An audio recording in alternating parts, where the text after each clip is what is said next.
increased Brownbag. This is a special Brownbag for us, not only because it's the last one of the semester, but also because we celebrate the winner of the Laird essay contest for 2017, which is Alana Holland, sitting right here beside me, and we've invited her to give a presentation on her winning essay entitled "Not Our Nation, a Public Holocaust Commemoration in Poland."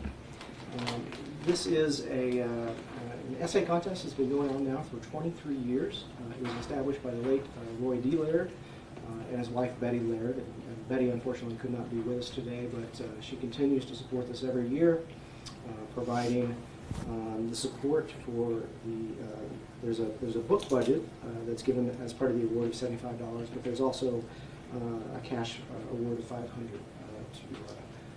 recognize the winner. So our committee this year, as it always is composed of three Reese faculty, and had this to say about Ms. Holland's winning essay, that her insightful, an essay was an exploration of contemporary issues related to the Polish government's recognition and acknowledgement of the Holocaust. Ms. Holland's insightful analysis drew linkages between foreign references to Polish concentration camps, official Polish initiatives on historical politics, and the Black Lives Matter movement here in the United States. In a particularly strong year for graduate entries for the Laird Essay Contest, her essay distinguished itself for its nuanced exploration of a very complicated issue. Alana is a PhD candidate in modern Russian and Eastern European history, with secondary fields in modern Europe, nation and empire, Holocaust studies. She completed her MA in Russian, East European, and Eurasian Studies at the University of Illinois in Urbana-Champaign, and her dissertation is titled "War and Retribution: Early Post-War Order Responses to the Holocaust in the Polish-Soviet Borderlands, 1944 to 44." So I'm going to go ahead and turn it over to her. Thank you to everyone for coming, and first I would like to say thank you to Ms. Laird, even though she is not here, and to the essay committee for awarding me this prize. It's really a great honor, and I'm very happy to be able to present my research at the Brownbag Forum. This is a really great platform, and so I'm very thankful for the opportunity to be able to present today. So the essay I wrote is based on my trip to Poland over the summer, and I went as a fellow with the Auschwitz Jewish Center, which means I participated in an intensive study program for graduate students beginning in New York, and then this culminated in a 2.5-week tour of former shtetls, ghettos, death and concentration camps, and small execution sites in Poland. So this is exactly what comes to mind, obviously, when you think of summer vacation. But one of our scheduled stops was actually in Kielce, Poland, for the commemoration of the pogrom that had taken place there on the same day 70 years ago at number 7 Planty Street. And you can see this in one of the images I've posted. I did not know that Andrzej Duda, the president of Poland, was expected to come until I heard our program guide, Maciek, casually mention it 3 minutes before we pulled into town in our little van.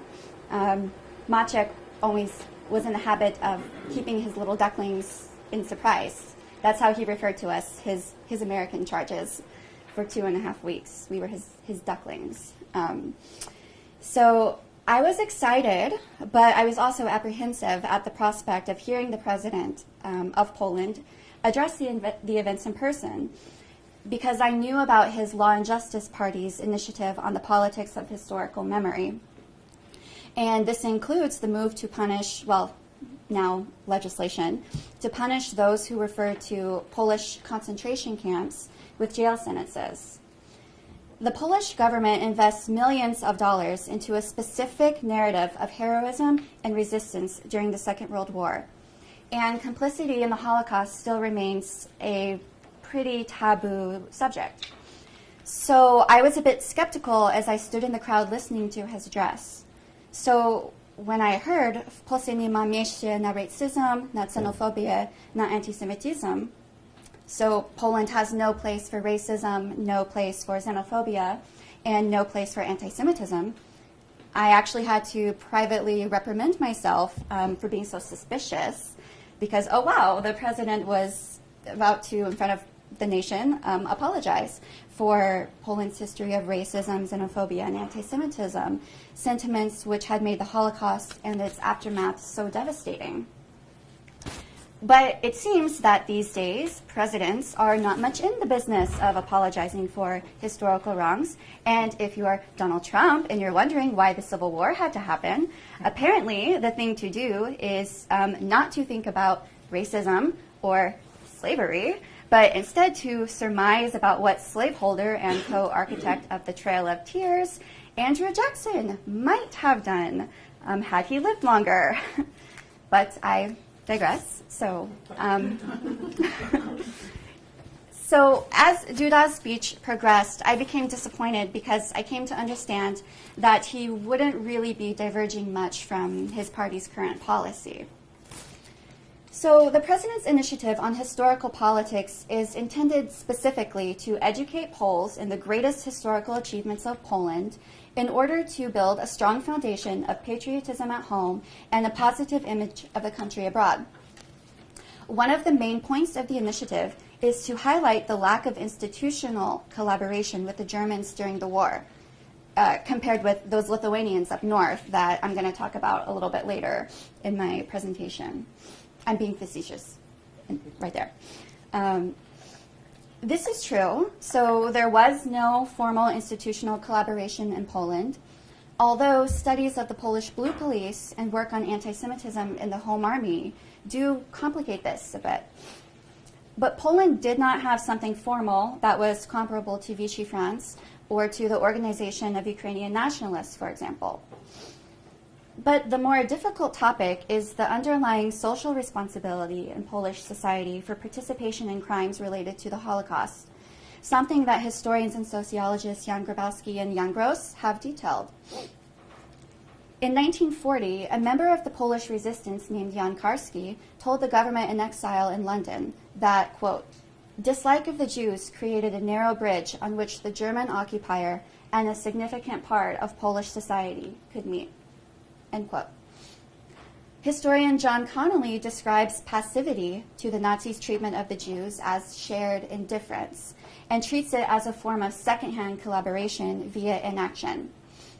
In a memoir published in 1945 after her recent flight from Poland with her American clergyman husband, Hania Warfeld wrote, our great enemy is not war, pain, and death, but aloof indifference. Unease with the past has provided much of the fuel for the recent directions taken by the current government in Poland, including the legislation that made it illegal to refer to Polish concentration or death camps, so polskie obozy koncentracyjne or śmierci, or to suggest that Poles shared responsibility for the Holocaust. The recent controversy over the international media's use of the adjective Polish as a modifier for the Nazi concentration camps illustrates a deep problem in the politics of Holocaust memory in Poland. When foreigners use this phrase to refer to the camps, members in ruling positions in Poland, and also a large number of ordinary citizens, have an extremely emotional reaction. Emotion and culture are linked, and this link is often informed by lexicon and grammar. Sometimes the different linguistic usage among languages can unintentionally create hostile situations.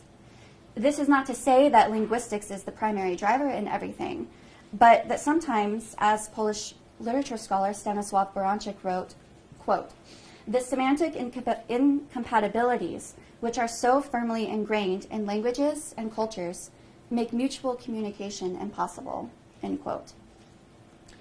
In English, Polish can be a geographic or composition indicator, meaning that when a foreigner, like former President Barack Obama, uses the phrase Polish concentration camp, he or she is referring to concentration camps on Polish territory. And this is the preferred Polish way, obozy koncentracyjne na terenie Polski, or camps that contained mostly Polish citizens.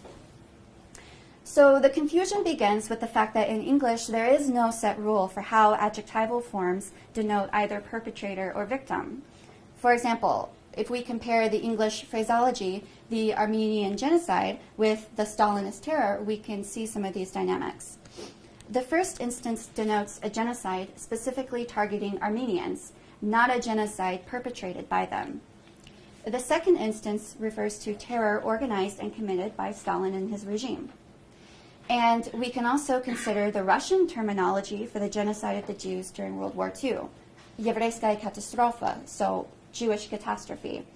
And this was a term that was used before Holocaust or Holocaust came into usage in the 1990s. Jewish, as an adjective, denotes victimhood and not perpetration.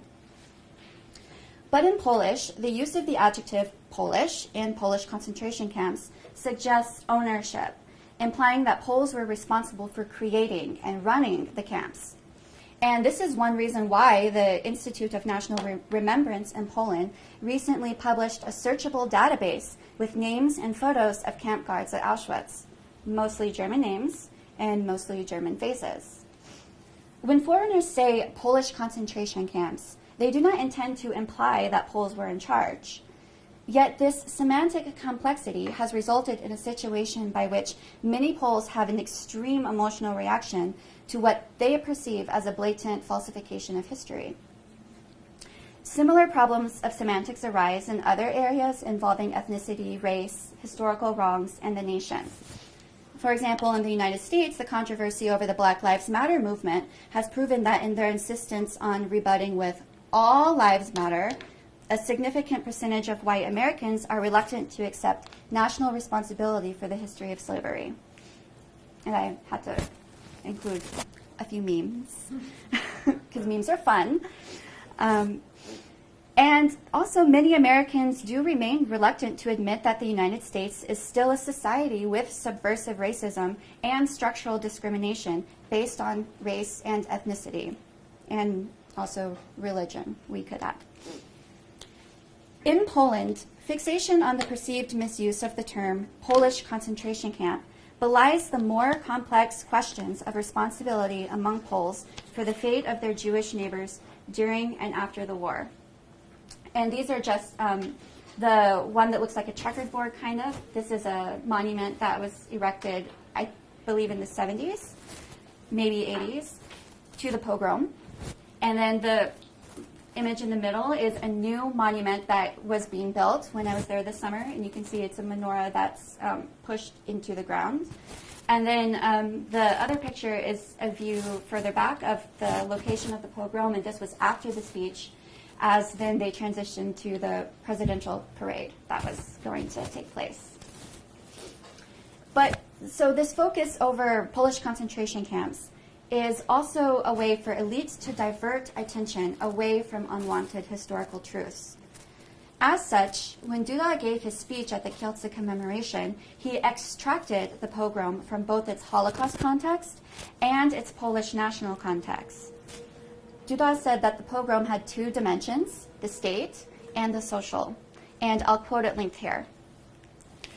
The pogrom happened after the Second World War, after the terrible experience of the Holocaust. It happened in a country under a new power, the communist authorities. It happened in a country where during World War II, the Polish underground punished all informers, blackmailers, and those who were not in solidarity with each citizen in opposition to a common enemy, which was fascist Germany. So in this and other excerpts, Duda separated this anti-Jewish violence from any that had occurred during the war. He placed the blame on the communist authorities for instigating the pogrom by claiming that the unknown initial first shot had been fired by the security service, and then he blamed the communist authorities for their failure to immediately end the pogrom. Also, the transcript to the speech is available online, but it's listed under this heading of this not so nuanced heading of Stalinism. So this does the work for viewers who will go online and check the news of separating Polish citizens from the communist state, and also the pogrom in Kielce. But Duda did transition to say, but it is also a social problem, a problem that not only the army and police were here, not only did the military and police attack, but so did ordinary people. It is undeniable that ordinary citizens were responsible for the attacks against the murder of against Jews and their murder in Kielce after false rumors of a blood libel. Duda could not avoid mentioning this and strongly condemned it, saying there is no excuse for anti-Semitic crime, but offered no retrospection himself on Polish society at the time. He said, how this happened, why it happened, why people reacted in one way and not another, I leave this assessment to historians and sociologists. So I have to digress again. So on the question of, how the Civil War happened, why it happened, why people reacted in one way and not another, Trump has apparently decided to ignore the hundreds of historians and sociologists who actually have spent a lot of time thinking about the issue. Is slavery? The answer is slavery. But hey, this is a talk about Poland, right? Okay. So, here Duda opened a realm of research into the most difficult aspects of Polish-Jewish relations, which the legislation passed by his party currently threatens. But he also presented a framework for interpretation. That is, those who participated in anti-Jewish crimes are outside the nation, so they're not real Poles. And I'll quote at length again.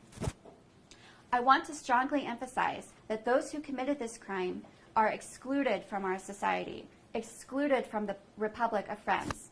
Because how could they look into the eyes of all Poles of Jewish origin, who for Poland died for our freedom for so many hundreds of years, for decades? Because how could they look into the eyes of the Ulma family and all those who during World War II helped to rescue Jews and risked their lives, often suffering? How could they look into the eyes of honest Polish citizens, honest people? They cannot look into their eyes because such behavior never was, and I deeply believe never will be, accepted. The Republic excludes such people. There is no place for them in our common country, our great community, the community of Polish citizens, end quote. This is now, but the early post-war period was actually a time in which Polish society and European society more broadly, from France to Russia, was willing to address individual and social responsibility for participation in crimes that were related to the Holocaust. Many Polish citizens brought thousands of their neighbors to trial for crimes committed during the war, including those against Jews, beginning in 1944 and lasting into the 1950s. While these trials occurred during communism with an overt political agenda, this does not mean that they were illegitimate. While Duda emphasized the positive and heroic deeds of individual Poles, he implied that those who acted otherwise were deviant and did not represent the Polish nation. Ernst Renan, an early thinker on national identity, wrote in 1882, "A heroic past with great men and glory is the social capital upon which the national idea rests. The social capital upon which the national idea of today's Poland is built on myth of heroism and suffering in World War II and the fight against communism, and also heroic stories of rescuing Jews." Renan also wrote that, quote, "The essence of a nation is that all of its individual members have a great deal in common, and also that they have forgotten many things, which accounts for why the progress of historical studies often poses a threat to nationality," end quote. The ethnically homogeneous Polish and Catholic nation of today's Poland has not necessarily forgotten that members of the national body were complicit in crimes of the Holocaust. Historian Brian Porter Schutz criticizes our tendency to talk about Poland as a homogeneous country using white Polish-speaking Christians as the signifier, because these are the fault lines of difference from a different time, specifically the 1930s. And so even though most Poles are formally Catholic, Poland garners its diversity from the radical cultural differences among its population. But this is an argument about diversity today. But when talking about the Holocaust, the absence of a large Jewish population in today's Poland matters. And the current ruling party in the government is pursuing a national agenda that encourages the desire among many Poles to screen out and erase dark memories that pose a threat to positive national identity. Perhaps more painful than the knowledge that some Poles committed crimes against Jews is the knowledge that the majority did not actively try to save them. This attitude towards the Holocaust and the role of the nation is not unique to Poland, but is shared among many individuals and governments across Europe. For example, the Lithuanian film director Mariusz Iwaszkiewicz presented a less explicitly political articulation of the same sentiments that were behind the actions of the Polish government.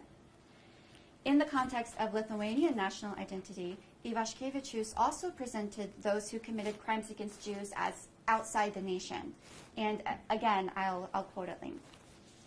Because it wasn't Lithuania who murdered our Jews, but gangs of murderers, aided and abetted by other criminals.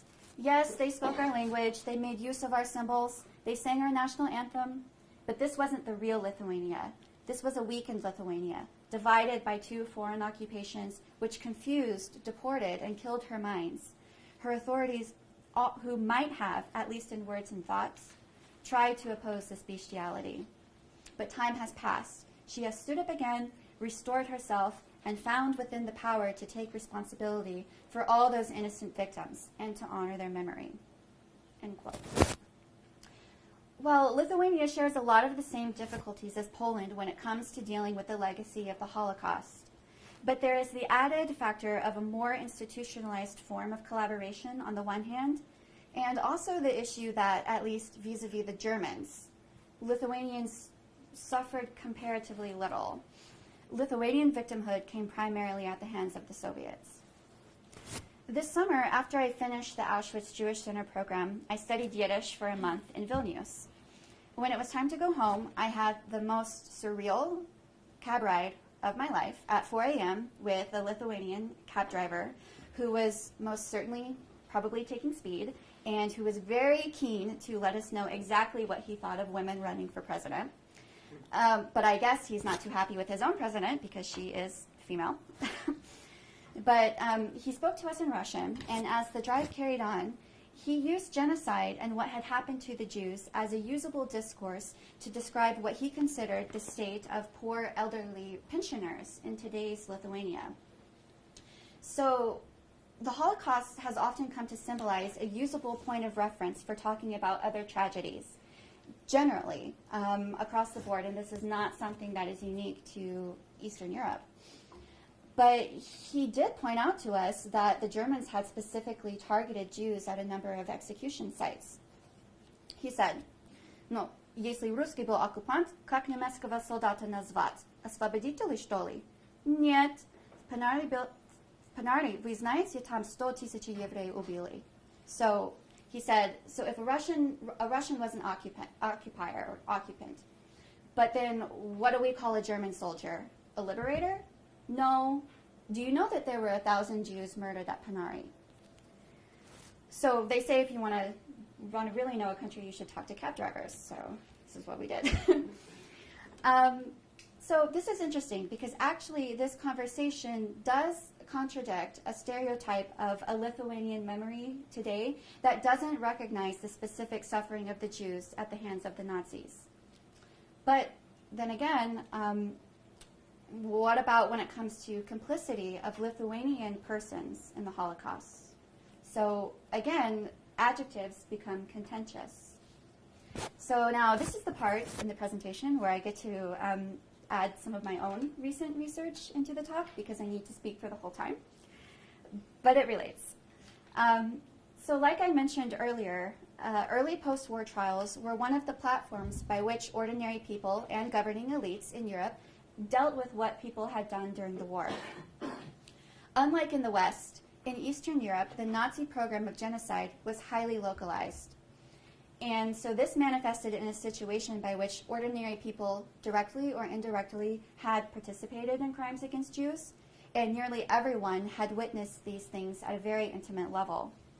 So for the last bit of my talk, I'm going to focus on witness and perpetrator testimony during trials and NKVD interrogations in Soviet Lithuania beginning in 1944. But first, I want to digress again and share a contemporary example of some of the transnational and perhaps transhistorical dynamics that are relevant to the witnesses I encounter in my research. So, Parts Unknown is a reality show in which American celebrity chef Anthony Bourdain travels the world trying out different foods and ingratiating himself to local cultures. In a recent episode, Bourdain shared a meal with two local chefs at Ethel's Grill in Honolulu, Hawaii. And their conversation focused on the question, who is a Hawaiian? One chef, who identified as second-generation Japanese, said, "Here in Hawaii, we identify ourselves ethnically versus geographically. There's no way he and I would call ourselves Hawaiians. We'd get our asses kicked by a real Hawaiian." The other, who identified as second-generation Vietnamese, said, "Well, actually, I do feel Hawaiian in a sense, because it's my place. But culturally, it's a different story." Bourdain pointed out that there is still a native Hawaiian sovereignty movement and asked, "So if fighting broke out on the streets, which side are you on?" The chef responded, "Oh, I'm getting tear gassed, definitely." "But I always joke about it. So if the nation of Hawaii took it back, ousted Uncle Sam, and it was like, no, Hawaii is for native Hawaiians only now, I'm like, hey, everybody needs a cook. I'm a cook. I have worth." So what does this have to do with anything other than the fact that I like watching this show?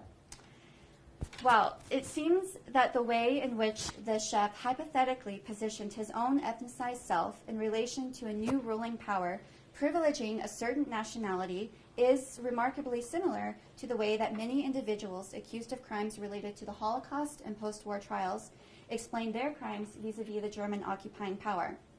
I needed a job. Eustace Martichoos was a 43-year-old bookkeeper at a fish factory in Kaunas when he was arrested by agents in the military division of the Lithuanian Ministry of Internal Affairs in 1948 for participating in mass shootings of Jews at Panari, and for also serving as a member of the German Sonderkommando. The agent asked, "What motivated you to join this criminal path, assisting Germans in this evil annihilation of Soviet citizens?" Security agents always looked for evidence of anti-Soviet attitudes, often presuming a hostile disposition to the Soviet Union. But Martichoos answered, "I didn't have any kind of hostile anti-Soviet attitude. And when I joined the Sonderkommando, I didn't know what kinds of functions it carried out. I only wanted to secure work.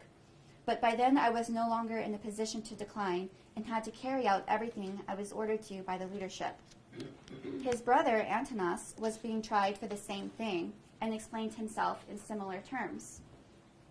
Of course, not very many people would probably say, "Oh, I'm a nationalist and I hate Soviets," under the circumstances. But at the same time, I'm not convinced that we must accept the default position of hating Soviets until proven otherwise. Also, were the brothers really unaware of what the job required? It's hard to know for sure. But both did rely on a mix of job opportunity and appeals to coercion to explain themselves. In Lithuania, mass executions of Jews were carried out from July 1941 until the summer of 1944. The largest of the execution sites was in the forested area of Panari, like I've mentioned a few times, outside of Vilnius. But mass shootings of the local Jewish population had taken place throughout the entire country. Witnesses generally articulated the particularity of crimes against Jews, but distinguished guilt in murder event acts, so personally shooting Jews, from complicity in assistance acts, so guarding the area while a shooting happened. Peter Czerniauskas was arrested in 1946 for serving in the SD in Vilnius. Under interrogation, he originally said, "I myself did not directly shoot even a single Jew, but guarded them during the shooting." After pressure, perhaps some torture, by the agent, he said in exasperation, "Yes, I really shot Jews myself, but only 2 or 3 times," and that the rest of the time he had refused to take part in shootings. However, he offered a list of 38 people who, quote, systematically took part in mass shootings of Jews.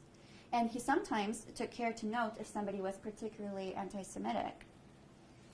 Eustace Martichoos also separated himself from shootings while simultaneously implicating himself in the process.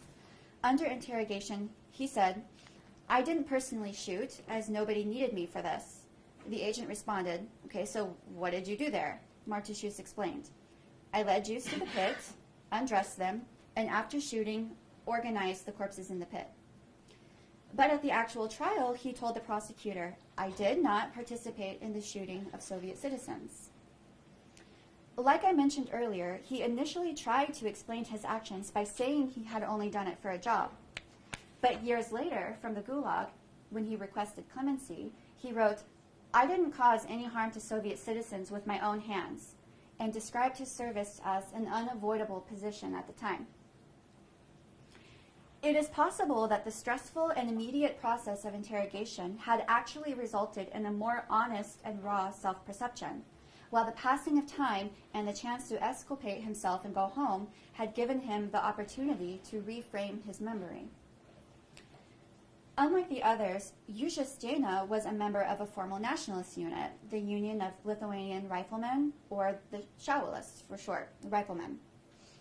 He claimed to have joined back in 1931 because, quote, "members received better jobs than non-members," end quote. Arrested by the NKVD in January 1945, 3 months later he was publicly hanged during an open military tribunal in front of a crowd of 900 people. The judge cried to the crowd that these atrocities were not incidental, and they cannot be separated from the Nazis. It was a predetermined system of destruction of the peoples of the Soviet Union, specifically Lithuanians. But when the military officers and agents questioned locals, many of them explicitly mentioned Jena's involvement in crimes targeting Jews. Among them was a Jewish man who had formerly been imprisoned in the camp at Vevis, named Grigory Katz. In a 4-hour interrogation on January 22nd, a senior lieutenant of the Death to Spies intelligence group confronted Jena by telling him, "You're implicated in the testimony of the witness Katz from December 12, 1944, attesting that in September 1943 you participated in the sorting of the Jewish population. Do you confirm this?" So a sorting, and you can see they've marked it in these quotation marks, or a sortirovka, was the roundup of the town's Jewish population and the preparation of their deportation to either labor camps or shootings, and included the dispossession of their property. Katz said that Jena had personally done the sorting himself, and that he sent those who gave him gold to the camp, but demanded that the remaining majority, including elderly and children, be sent to Pinari where they were shot. Muratkin, the name of the agent, asked Jena if he confirmed Katz's statement that he had personally shot a Jew named Orzechowski. Jena denied all the charges. But several locals confirmed Katz's accusation. For example, Grigory Shutsov said that Jena and others rounded up Jews in Vevis for a shooting in September 1941. His testimony reads, "I personally saw how Jena participated in this because many went to watch the gatherings of Jews, including me." Grigory Mali reported, "I personally saw how in spring 1942 Jena beat Jews multiple times for working poorly." A Jewish man named Chaim Goldstein, who had been interned in the camp, recalled how, quote, I repeatedly personally saw how Jena and other collaborators ran around small towns and villages arresting Soviet activists, Red Army soldiers, and Jews before shooting them." Alexander Sholkovsky had worked in the road construction site with Jena, and like others, he was very keen to implicate him in the crimes, noting that Jena had been well off during the war at the expense of the Jews.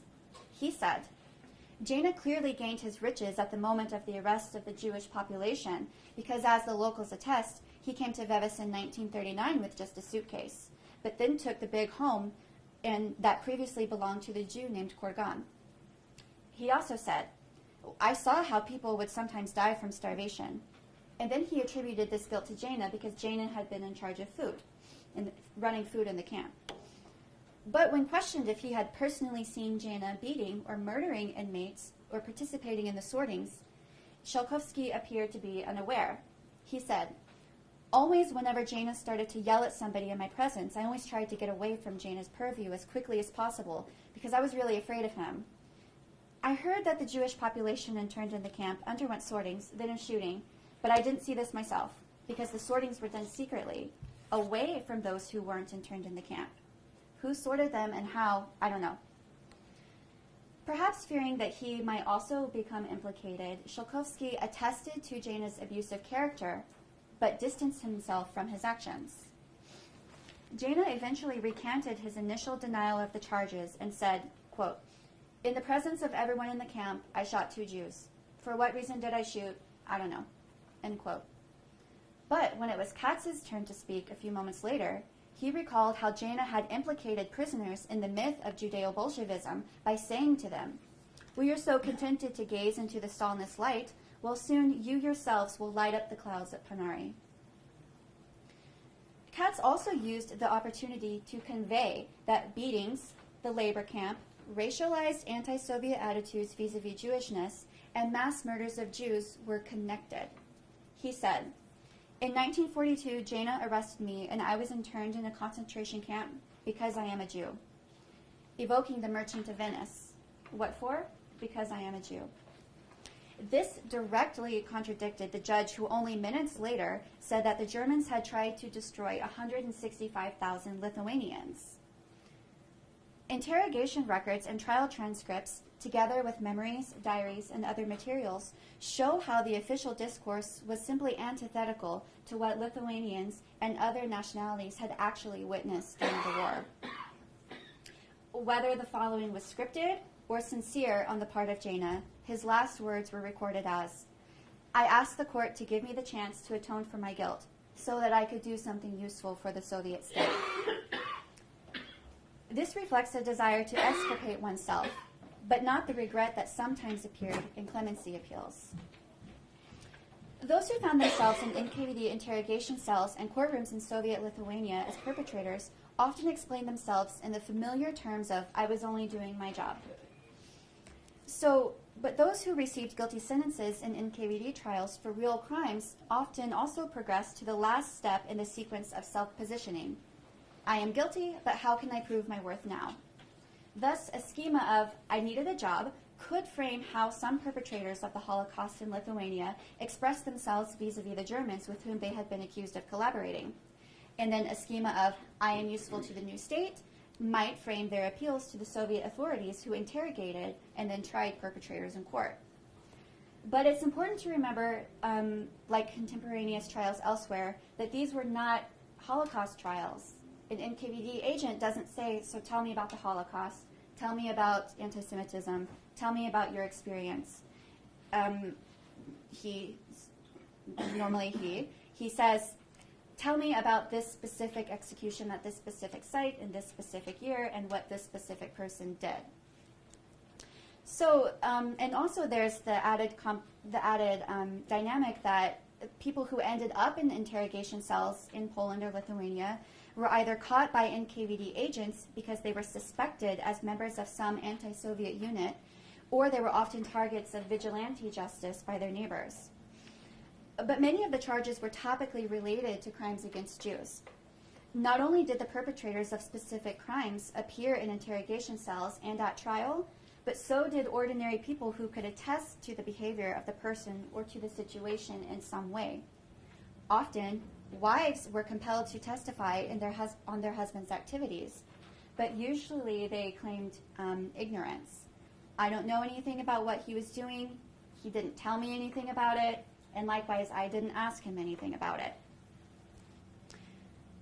Importantly, Jewish victims like Grigory Katz might appear who could corroborate evidence or sometimes directly contradict either the accused versions of events or the Soviet authorities' interpretation of them. NKVD agents and military officials in Soviet Lithuania interrogated and spoke with citizens from a variety of positionalities regarding the Soviet Union, German occupation, Lithuanian independence, Jews, but all of them had in common the experience of witnessing the destruction of local and international Jewry. So although the trials were certainly politicized, they differed drastically in procedure and purpose from the more familiar Stalinist trials of the 1930s. Furthermore, much of the content is corroborated by contemporaneous or other wartime sources.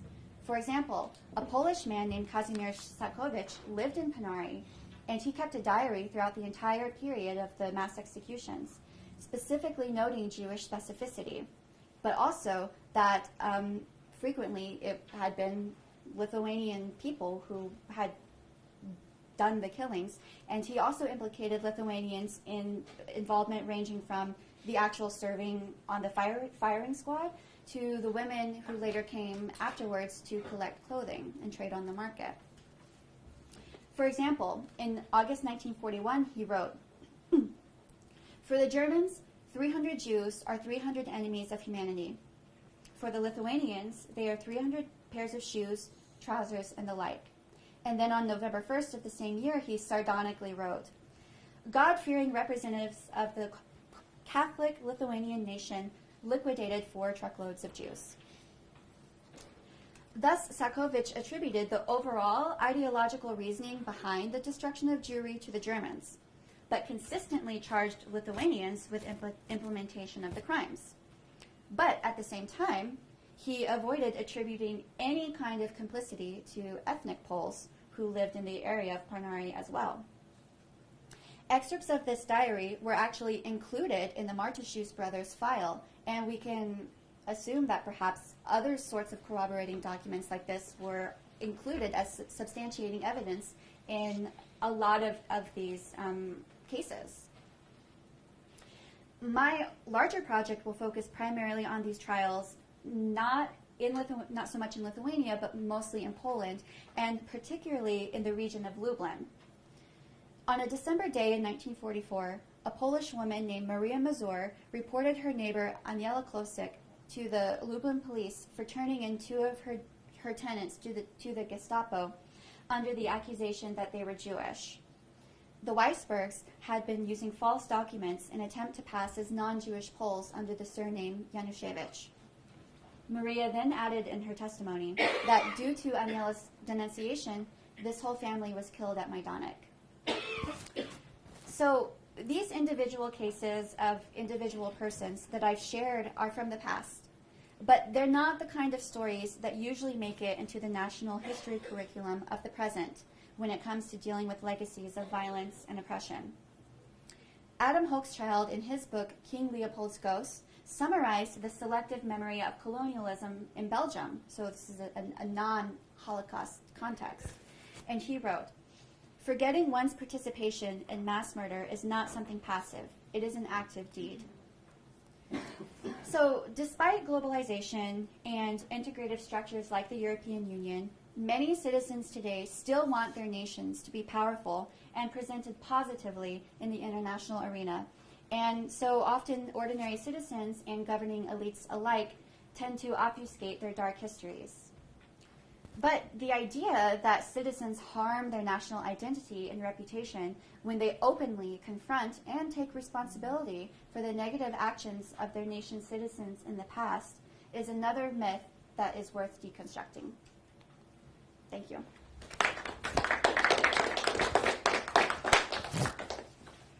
That concludes my talk. Probably have time for a few questions if anyone would like to take them.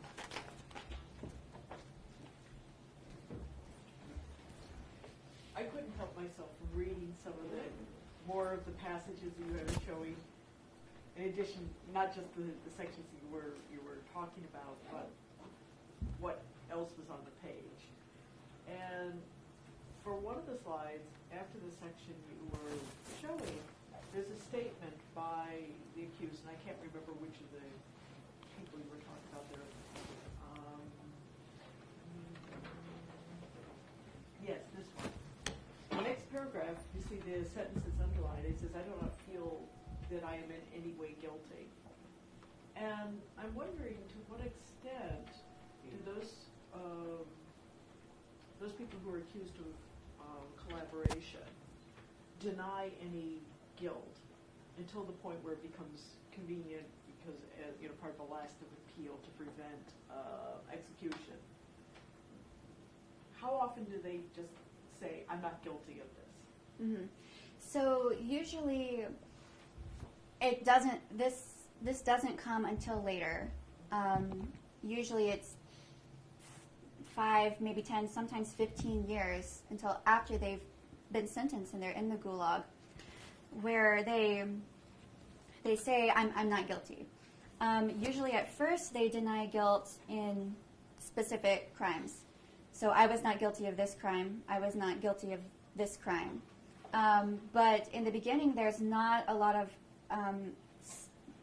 synthetic thinking about the overall significance. And so, often it's in these later appeals when they try to present themselves as not guilty because they're trying to get a sentence decreased or just thrown out. And there's not a lot of people who say, I am guilty. And if they say they are guilty of something, they usually say they're guilty of being witnesses, maybe they're guilty of being indifferent. As I just have, so far I only have one person who wrote something of that sort.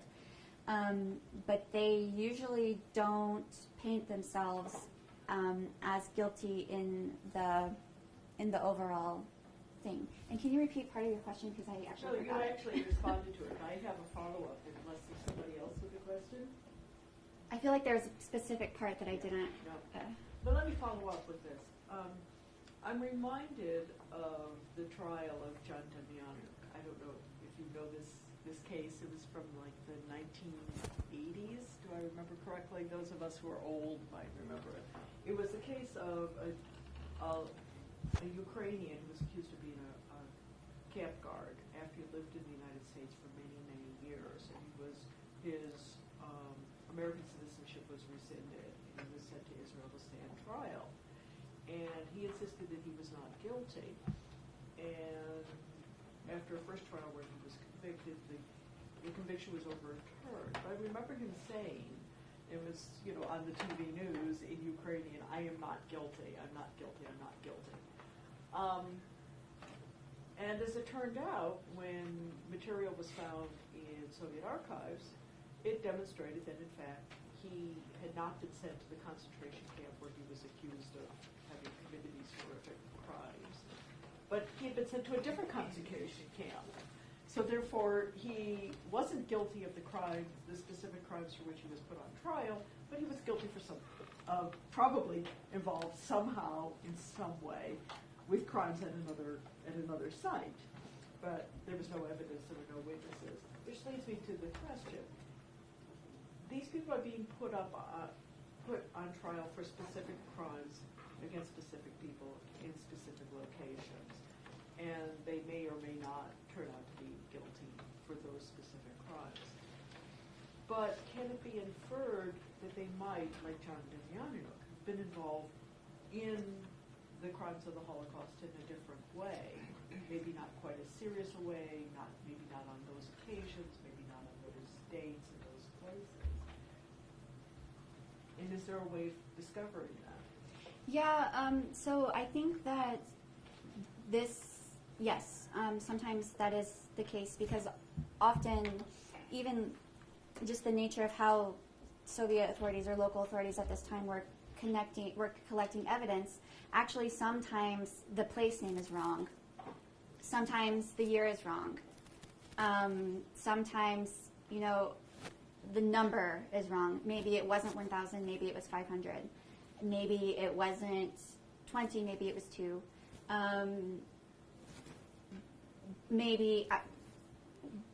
So there's just this factual information that is, you could say, is wrong, is incorrect. But if you compare what witnesses in a case might say and what is included in the case file, so there's these two dynamics of how you can piece evidence together to determine what an individual might have been implicated in. It's what other witnesses will say when they're kind of speaking freely. What they might say about that person. Maybe they say something casual about a different town, or maybe they say something casual about what this person did to a Jew, maybe not in Vegas, but in a different place. So you can compare that. But you can also look at the documents that the Soviets or the authorities had in the files. So, for example, this diary of Sakevich, where sometimes he mentions names that then appear in later redacted documents. And then you can kind of piece together what was happening with what a person might have been doing. But also, a lot of this can come actually from somebody else's case. So actually, I found references to, so Czerniauskas, who I mentioned, has his own case file. But when I was reading other case files of other people who were targeted individually, those people in their own cases mentioned Czerniauskas, what Czerniauskas was doing, mentioned Tomas, what Tomas was doing when he was heading. So it's not even just what you compare in an individual case, but these things can be corroborated by what pops up in someone else's case file. So, yeah, and another thing I would say is that even if, so are these the most useful for finding out what was happening in a very specific place? Sometimes yes, and sometimes no. Sometimes you find references to places where people didn't think anything had happened, and something actually had. There was a small Jewish community that was destroyed. There was a tiny labor camp that existed, but it wasn't well known, so you don't know about it. So sometimes yes, but it's also, you also have to negotiate the problems with facts in these sources. But these sources also attest to something else, and just the general situation of the Holocaust in these areas. Even if sometimes you can't, was it this precise number, was it this precise person? But they do reveal a lot about the bigger scope of the Holocaust in a lot of these regions that aren't really part of our canon when we think about the Holocaust, which is usually Auschwitz.